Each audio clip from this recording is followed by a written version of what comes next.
La Namibie vient de frapper un grand coup fini l'accès sans contrainte pour les Américains et leurs alliés.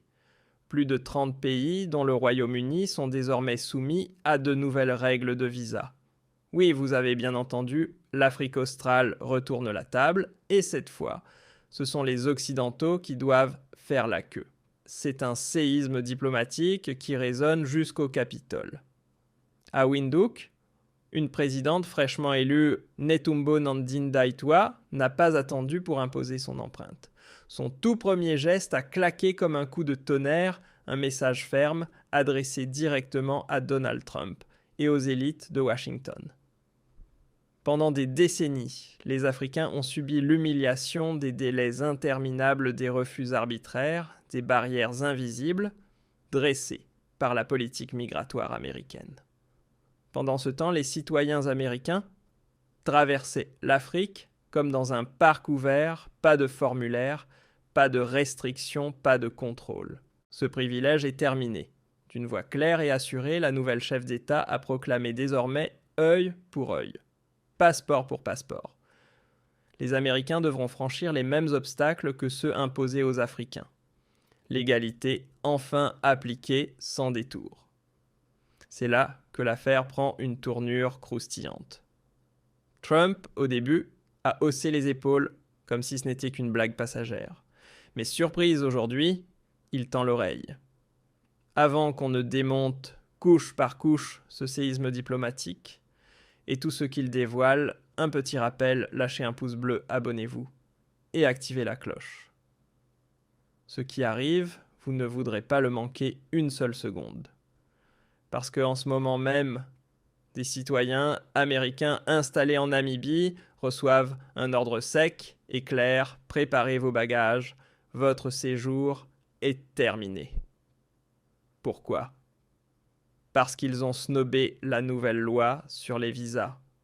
Pas de dossier, pas de visa, donc pas d'entrée légale.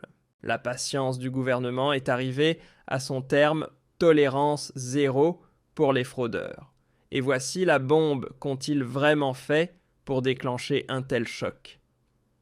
Pourquoi cette décision radicale tombe-t-elle comme un coup près ?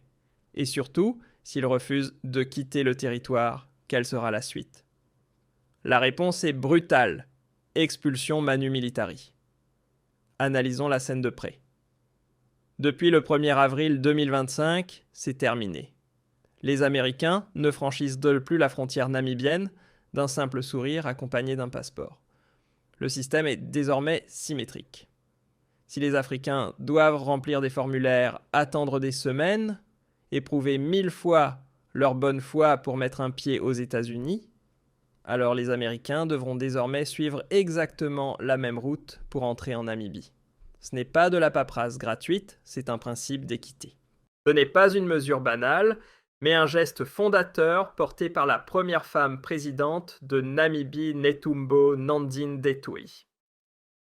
Elle ne cherche ni la revanche ni le spectacle, elle impose un principe clair, celui de la dignité. Pendant trop longtemps, les voyageurs namibiens ont enduré les humiliations des files interminables, des interrogatoires abusifs et des refus sans explication aux guichets américains. Pendant ce temps, les citoyens des États-Unis passaient les contrôles à Windhoek, comme s'ils étaient des invités VIP, leur passeport à peine regardé. Cette époque est close. Désormais, les règles s'appliquent des deux côtés avec la même rigueur. Désormais, l'entrée en Namibie ne sera plus un privilège gratuit pour les citoyens américains. Un visa à l'arrivée est obligatoire et il coûte 90$. Mais attention, ce n'est que la première étape. Car derrière cette mesure, les autorités ont déclenché une offensive bien plus large, la chasse aux Américains installés en Namibie sans papier. Le message est clair, l'Afrique ne se contente plus d'être spectatrice, elle prend le devant de la scène. Et la Namibie en tête tire la sonnette d'alarme. Certains Américains risquent aujourd'hui l'expulsion, et il ne s'agit pas seulement de touristes venus bronzer sur la côte atlantique. Non, beaucoup travaillaient discrètement dans des secteurs ultra sensibles, les mines de diamants de cuivre d'uranium. Pendant des années, Ils ont profité de failles exercées sans permis, exploité les richesses sous le radar. Cette ère est close. L'administration a commencé à signer des ordres d'expulsion officiels et les applique rigoureusement, mais dans le respect de la loi. Ce n'est pas le désordre, c'est une nouvelle règle du jeu assumée et durable. Fini les passe-droits, terminez les boucliers diplomatiques et les passeports occidentaux brandis comme des sésames universels. Le message de la présidente Nandine Dewa est gravé dans le marbre. Il ne s'agit pas d'une attaque contre les États-Unis, mais d'un acte de justice, une recherche d'équilibre. Pendant que les Namibiens s'épuisent à franchir des obstacles absurdes pour obtenir un visa américain, les Américains devront désormais affronter la même réalité à Windhoek. Calme posée mais implacable, elle a fait comprendre que le temps de la complaisance était terminé. Puis d'une voix assurée, elle a lâché une annonce encore plus spectaculaire, un tournant que personne n'avait anticipé. Dans un geste historique, elle a proclamé l'ouverture d'un régime de visa gratuit pour de nombreux pays africains. Oui, gratuit. Pendant que les Américains patientent désormais dans les files d'attente, les citoyens du continent africain, eux, seront reçus les bras ouverts en Namibie. Et pourquoi tout cela ? Parce que l'Afrique n'est pas le problème de demain, elle en est la solution. Ce tournant n'est pas un coup isolé. Il s'inscrit dans une fresque bien plus grande, celle d'un projet panafricain ambitieux. Le but est limpide. Un continent sans barrières, où les Africains circulent librement, construisent une économie solide et avancent unis plutôt que morcelés. Une Afrique où sur son propre sol, aucun Africain n'est jamais considéré comme un étranger. Les réactions n'ont pas tardé. De Dakar à Nairobi, la rue s'enflamme de célébrations. Mais derrière les façades lisses des chancelleries occidentales, c'est une autre mélodie qu'on entend, une inquiétude feutrée, un signal d'alarme discret. Car la vraie interrogation plane comme une ombre si la Namibie a osé briser le tabou qui sera la prochaine nation à emboîter le pas. La décision namibienne dépasse largement la question des visas. Ce qu'elle déclenche, c'est un débat inédit. L'Afrique assume enfin le contrôle de son destin diplomatique. La vraie interrogation est là: d'autres États du continent auront-ils le courage de réclamer le respect qu'on leur refuse depuis des décennies? Ou bien verrons-nous pleuvoir les représailles, sanctions économiques, pressions invisibles, gel diplomatique, mystère? Une seule certitude, l'Afrique n'implore plus le changement, elle l'affirme, et la Namibie ouvre la marche. Pourquoi cibler directement les États-Unis? Parce que l'heure était venue. Trop de Namibiens ont connu l'humiliation des barrières quasi infranchissables pour obtenir un simple visa américain. Des entrepreneurs, des étudiants, même des malades, cherchant un traitement, ont vu leurs demandes rejetées au nom de règles absurdes, des montagnes de paperasse et surtout des préjugés ancrés sur un seul critère, leur lieu de naissance. Pendant ce temps, des familles entières manquaient des mariages, des funérailles, des soins essentiels. Pendant que les Africains se heurtaient à des murs invisibles pour décrocher un visa américain, les citoyens des États-Unis atterrissaient en Namibie comme s'ils entraient dans leur jardin safari business exploitation minière. Et tout cela sans presque aucune question. Ce n'était pas un simple déséquilibre administratif, c'était une gifle diplomatique, une insulte profonde. Alors quand la présidente Nandi Douis a prêté serment, elle n'a pas attendu pour corriger cette injustice. Elle a martelé une vérité claire: la Namibie ne sera plus le terrain de jeu d'accords biaisés. Dès son arrivée, son gouvernement a lancé un audit complet de la politique des visas. Résultat. Des chiffres accablants, les Américains jouissaient d'un accès bien plus large en Namibie que les Namibiens n'en ont jamais eu aux États-Unis. Et le plus choquant, un nombre non négligeable d'Américains n'avaient aucun statut légal.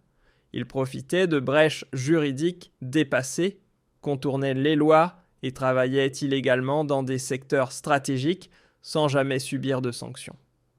Ce n'était pas de simples tampons oubliés, c'était une exploitation systématique passée sous silence. Certains Américains n'avaient jamais obtenu le moindre document légal pour entrer en Namibie. D'autres dirigeaient carrément des entreprises, exploitaient des ressources ou menaient des activités dans l'ombre hors de toute légalité. Et voici le clou du spectacle, le gouvernement namibien ne les a pas immédiatement rejetés. Une chance leur a été offerte, une possibilité de régulariser leur situation grâce à des demandes rétroactives. Mais ils ont échoué, pas à cause d'un traitement injuste, simplement parce qu'ils ne remplissaient pas les critères. Les mêmes critères auxquels les Africains sont confrontés depuis des décennies. La Namibie n'a pas agi dans la colère, mais dans la fermeté. Une nouvelle dirigeante a pris les rênes, et cette fois, la décision n'est pas tombée de Washington ou de Bruxelles, mais bien de Windhoek. C'est là que la présidente Nandine Detoy a franchi le pas décisif, donné son feu vert au lancement des procédures d'expulsion totale.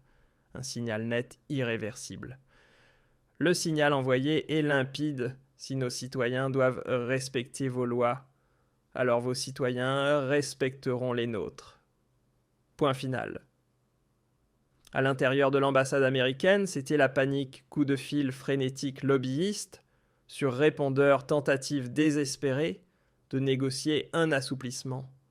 Mais Windhoek n'a pas bronché. La Namibie n'agit pas par rancune ni par hostilité gratuite. Ce n'est pas une vendetta contre un peuple, mais une affirmation de principe, celui de la dignité et de l'équilibre. Elle n'a pas ciblé les États-Unis pour provoquer une querelle. Elle a simplement mis fin à une mascarade construite sur 2 poids, 2 mesures. Car il faut le rappeler, les États-Unis expulsent chaque jour des étrangers sans que personne ne s'en émeuve. Mais dès lors que la Namibie applique la même logique, voilà que cela devient scandaleux. Cette hypocrisie, cette illusion, la présidente l'a déchirée d'un seul geste. C'est ici que l'histoire prend une dimension encore plus saisissante. La plupart des nations africaines préfèrent éviter l'affrontement direct avec l'Occident, redoutant les menaces commerciales, les représailles économiques ou les sanctions invisibles. Mais la Namibie, elle n'a ni tremblé, ni reculé. La présidente, Nandine Detoy, n'est pas montée au front en distribuant des coups, elle s'est simplement tenue droite, et cela a suffi. Elle a rappelé une vérité ancienne, mais trop souvent ignorée. La réciprocité, c'est la base du respect. Quand les Américains doivent demander un visa pour aller au Brésil, en Russie ou en Chine, pourquoi l'Afrique devrait-elle continuer à offrir un accès libre et illimité, comme si de rien n'était, surtout après des siècles de pillage et de mépris? Le geste namibien n'était pas un caprice, mais une stratégie mûrement calculée. L'onde de choc a traversé les chancelleries et les conseils d'administration. Le monde entier observait, et pour une fois, l'Afrique n'était pas en train de quémander l'accès. Elle dictait les règles. Le message était cinglant. Ce continent n'est pas votre terrain de jeu, pas un buffet de ressources, et certainement pas un tapis rouge pour des pays qui ne déroulent jamais le leur en retour. Les premiers à encaisser la gifle. Les États-Unis. La panique a immédiatement balayé les cercles diplomatiques occidentaux. À Windhoek, les ambassades se sont affolées câbles urgents expédiés à la hâte. Car ce n'était pas qu'une affaire de visa, c'était une question de souveraineté. Une souveraineté refusée à l'Afrique depuis plus d'un siècle. Hier, sous le joug colonial, aujourd'hui, sous le masque d'une diplomatie inégale. Et quand certains à l'ouest ont cru pouvoir intimider la Namibie, ils ont découvert leur erreur. Les officiels namibiens l'ont martelé, chaque pays, quelle que soit sa taille, a le droit de protéger ses frontières. Les États-Unis le font chaque jour avec brutalité. Alors pourquoi, quand la Namibie adopte la même posture, serait-elle taxée d'hostile ? Cette contradiction, c'est le cœur même de cette révolution politique. Expliquez-moi donc pourquoi serait-il normal que les États-Unis retiennent des étudiants africains pendant des mois, bloquent leurs visas, multiplient les obstacles administratifs, mais qu'aussitôt qu'un pays africain ose appliquer les mêmes contrôles aux voyageurs américains, cela devienne un scandale diplomatique. La Namibie, elle a donné sa réponse sans détour. Et ce n'est pas seulement Washington qui a ressenti le choc. Les ondes ont traversé l'Atlantique jusqu'en Europe. À Berlin, l'inquiétude a même percé en coulisses. L'Allemagne, ancienne puissance coloniale de la Namibie, s'est discrètement demandé si ses propres citoyens risquaient d'être concernés. La réponse de Windhoek a claqué comme une évidence. La règle est simple, la réciprocité pour tous. Vous voulez entrer librement chez nous. Alors nos citoyens doivent pouvoir entrer librement chez vous. Un partout, balle au centre. Et voilà Trump pris de court, piégé en pleine lumière, le visage écarlate devant la planète entière. Une question s'impose, alors même si personne dans les hautes sphères n'ose la prononcer, qui sera le prochain à suivre la Namibie. À Windhoek, la presse n'a pas mâché ses mots. Les gros titres claquaient.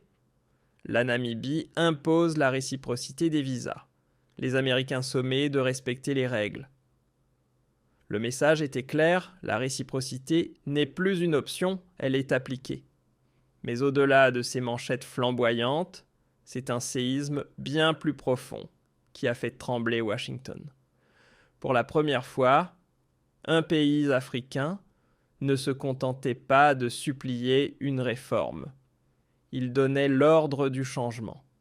Et ce simple renversement de posture a fissuré les fondations mêmes de la diplomatie américaine.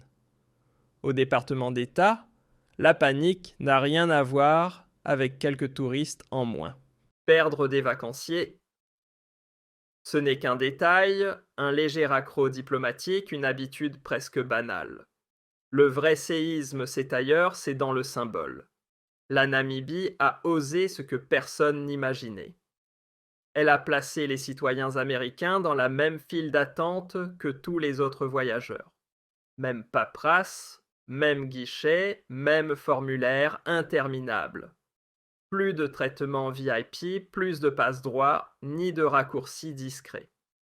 Et voilà la question qui ricoche désormais dans les couloirs feutrés de Washington. Que se passera-t-il si d'autres pays africains suivent cet exemple? Parce qu'au fond, il faut l'admettre, il ne s'agit pas simplement de tourisme, c'est tout un système mondial qui se fissure. Un système où le passeport occidental dominait les airs comme un roi incontesté. Quand un système aussi ancien commence à vaciller, la réponse de Washington ne se fait jamais attendre. Mais attention, elle n'arrive pas toujours avec fracas. Les représailles américaines sont rarement bruyantes, elles sont chirurgicales. Une petite nation ose défier les États-Unis, surtout sur un terrain aussi symbolique que celui des visas, et la riposte ne fera pas la une des journaux, mais elle frappera implacable. Aux caméras, on verra des sourires polis, des discours emplis de diplomatie et des phrases rassurantes prononcées avec calme. Derrière les portes closes, c'est une autre histoire, des dossiers qui disparaissent mystérieusement, des autorisations qui s'éternisent sur le bureau, des coups de téléphone qui sonnent dans le vide. La machine se met en route, discrète mais redoutable. Et malgré ce manuel bien connu de pression silencieuse, la Namibie, elle n'a pas plié. Elle s'est tenue droite affrontant le géant sans baisser la tête. Passons maintenant aux tactiques concrètes. Les États-Unis disposent d'une arme redoutable, l'argent. Chaque année, la Namibie reçoit des millions en aide internationale. Santé, éducation, agriculture, des programmes comme le PEPFAR ou l'USAID maintiennent des hôpitaux ouverts, financent les études de jeunes Namibiens et soutiennent l'économie locale. Ce n'est pas de la monnaie de poche, c'est une perfusion vitale. Et c'est là que le risque devient clair. Si le bras de fer politique s'intensifie, ces fonds peuvent s'évaporer. Pas par une annonce tonitruante, non par des moyens plus sournois, des dossiers bloqués dans l'administration des audits, surprise des budgets discrètement réalloués. Trump l'avait déjà laissé entendre, tout pays qui refuse de se plier à la ligne américaine peut voir son aide étrangère coupée. Et malgré ce spectre bien connu, la Namibie n'a pas reculé. Elle a vu venir la pression de loin et elle a choisi d'agir quand même. Mais attention, toutes les représailles ne s'affichent pas en gros titres, elles se glissent dans les détails, dans les gestes invisibles. Un rendez-vous qui disparaît de l'agenda sans explication. Des diplomates rappelés en douce, comme si de rien n'était. Des représentants namibiens qui se retrouvent coincés des mois entiers, leur visa suspendu, dans un étrange purgatoire administratif. Voilà comment agit le pouvoir américain, pas par vacarme, mais par un silence pesant. Un silence long, calculé, étouffant. Parce que défier la suprématie de Washington ne signifie pas seulement perdre quelques faveurs symboliques. Cela veut dire être exclu de la salle, mis à l'écart des discussions où tout se décide. Et si la diplomatie feutrée ne suffit pas, les États-Unis disposent d'un levier bien plus douloureux, là où ça fait le plus mal le commerce. Pour l'instant, la Namibie profite encore de l'AGOA, ce fameux accord de croissance et d'opportunité pour l'Afrique, censé faciliter l'exportation de ses produits vers les États-Unis avec moins de barrières. Mais attention, si le bras de fer continue, cet avantage pourrait vite s'évaporer. Il suffirait que Washington brandisse quelques accusations floues, manque de coopération climat défavorable aux investisseurs américains, et d'un claquement de doigts, les privilèges commerciaux disparaîtraient. Et ce n'est pas tout, car l'AGOA n'est qu'une pièce de l'échiquier. Les États-Unis disposent de leviers beaucoup plus larges. En coulisses, un simple coup de fil peut déclencher une pression concertée depuis Bruxelles, la Banque mondiale ou encore le FMI. Le message est clair, défier l'Amérique, c'est s'exposer à un réseau d'influence qui s'étend bien au-delà de Washington. Et voilà comment ça se joue du jour au lendemain, des prêts disparaissent comme par magie. Les projets d'infrastructure se retrouvent bloqués face à un mur invisible. Les investisseurs étrangers commencent à hésiter à revoir leurs plans et certaines multinationales songent déjà à lever le camp en catimini. Mais attention, voici le retournement de situation. Chaque manœuvre de pression, loin d'affaiblir la Namibie, ne fait en réalité que donner raison à sa position. Car enfin, punir un pays simplement parce qu'il réclame d'être traité avec équité, qu'est-ce que cela révèle des valeurs que l'Occident aime brandir? Soyons clairs, il ne s'agit pas de justice, il s'agit de contrôle. Et désormais, cette vérité brutale résonne dans toute l'Afrique avec plus de force que jamais. Et c'est ici que l'histoire peut se retourner encore plus violemment que Washington ne l'imagine. L'Afrique d'aujourd'hui n'a plus rien à voir avec celle d'il y a 20 ans. Elle n'attend plus timidement à la porte des grandes puissances. Désormais, les regards du continent se tournent ailleurs, vers l'Est, vers la Chine, la Russie, le bloc des BRICS, mais aussi vers l'intérieur, vers des alliances africaines construites sur le partenariat et non plus sur la dépendance. Alors attention, si les États-Unis pensent pouvoir intimider la Namibie pour la forcer à plier, ils se trompent lourdement, car ils ne risquent pas seulement de perdre l'influence sur un petit État d'Afrique australe. Ils risquent de voir tout un continent s'éloigner de leur orbite. Et ce basculement-là, Washington n'y est absolument pas préparé. Les projecteurs ne sont plus seulement braqués sur Windhoek. À Abuja, Accra, Pretoria ou Nairobi, on observe attentivement. Car si la Namibie encaisse les coups et ressort grandi, ce sera l'effet domino d'autres nations, oseront à leur tour. Elles réclameront la réciprocité des visas, remettront en cause des accords vieillis et redéfiniront la manière dont l'Afrique traite avec l'Occident. Évidemment, Washington dispose encore de cartes à jouer, suspendre une partie de l'aide, ralentir l'octroi des visas, geler certains investissements ou même activer son réseau d'alliés pour faire pression en coulisses. Mais voilà le danger: en s'acharnant, les États-Unis va provoquer exactement ce qu'ils redoutent le plus. Une Afrique qui cesse de quémander, qui cesse d'attendre, une Afrique qui se lève et refuse de plier. Imaginez la scène: un petit pays ose fixer la plus grande puissance mondiale droit dans les yeux, lui dire non et continuer malgré tout à tenir debout. Alors qu'arrive-t-il si tout un continent emprunte la même voie? Une riposte collective, une unité de ce calibre. Washington n'a jamais été préparé à ça. Et pourtant, la Namibie continue d'avancer, imperturbable. Les États-Unis répliqueront-ils? Sans doute, probablement. Mais soyons clairs, l'Afrique a survécu à bien pire. Elle a enduré la colonisation, les coups d'État téléguidés, les sanctions, les embargos et les menaces incessantes. Malgré tout, elle est toujours là, et mieux encore, elle s'élève. Ce qui a manqué jusqu'ici au continent, c'est une vraie cohésion. Et peut-être que cette fois, la Namibie vient d'allumer l'étincelle, capable de transformer la braise en incendie. Alors qu'en dites-vous? Ce revirement spectaculaire de la Namibie en matière de visas, est-ce un simple coup isolé ou le début d'une vague africaine? Croyez-vous que d'autres nations du continent vont s'engouffrer dans la brèche? Et surtout, comment, selon vous, Trump va-t-il encaisser le fait que des Américains aient été rappelés à l'ordre par un pays que beaucoup de ses compatriotes seraient incapables de situer sur une carte? Partagez vos avis dans les commentaires, j'ai hâte de vous lire.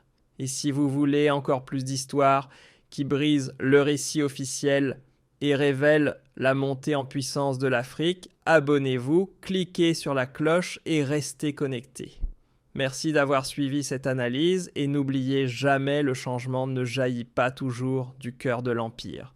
Parfois, il surgit de l'ombre là où personne ne l'attend et finit par faire trembler le monde entier.